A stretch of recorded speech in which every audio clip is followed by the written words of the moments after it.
పలు కేసులతో ఉక్కిరిబిక్కిరవుతున్న వైసీపీ మాజీ ఎమ్మెల్యే వల్లభనేని వంశీ కొద్ది కాలంగా జైల్లో ఉంటున్న సంగతి తెలిసిందే.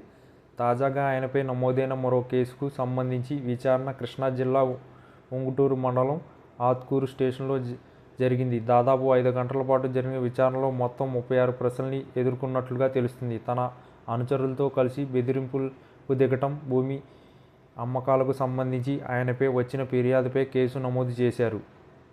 కృష్ణా జిల్లా ఉంగుటూరు మండలం ఆత్కూరు స్టేషన్లో తేలపూర్లకు చెందిన శనగల శ్రీధర్ రెడ్డి వంశీపై కంప్లైంట్ చేశారు. దీంతో ఆయనపై కేసు నమోదైంది. కోర్టు ఆదేశాల నేపథ్యంలో విజయవాడలోని జిల్లా జైల్లో రిమాండ్ ఖైదీగా ఉన్న వల్లభనేని వంశీని పోలీసు విచారణకు ఆత్కూరు స్టేషన్కు తీసుకురావడం తెలిసిందే. పోలీసు విచారణకు ముందు కంకిపాడు ప్రభుత్వం ఆసుపత్రిలో వైద్య పరీక్షల్ని నిర్వహించారు. అనంతరం పోలీస్ స్టేషన్కు తరలించారు. వంశీ తరపు న్యాయవాది ఇద్దరు వీఆర్ఓల సమక్షంలో హనుమాన్ జంక్షన్ సిఐ సత్యనారాయణ పలు ప్రశ్నలు స్పందించారు.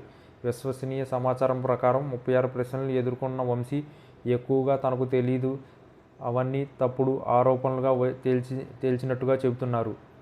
ఏ ప్రశ్నకు స్పష్టమైన సమాధానం ఇవ్వలేదని చెబుతున్నారు. సుమారు 5 గంటల పాటు జరిగిన విచారణ అనంతరం గన్నవరం అదనపు ఫస్ట్ క్లాస్ మెజిస్ట్రేటు ఎదుట హాజరుపరిచారు. ఈ సందర్భంగా తన సతీమణితో మాట్లాడేందుకు అనుమతించాలని కోరగా 5 నిమిషాలు టైం ఇచ్చారు. అనంతరం ఆయన్ని విజయవాడ జిల్లా జైలుకు తరలించారు.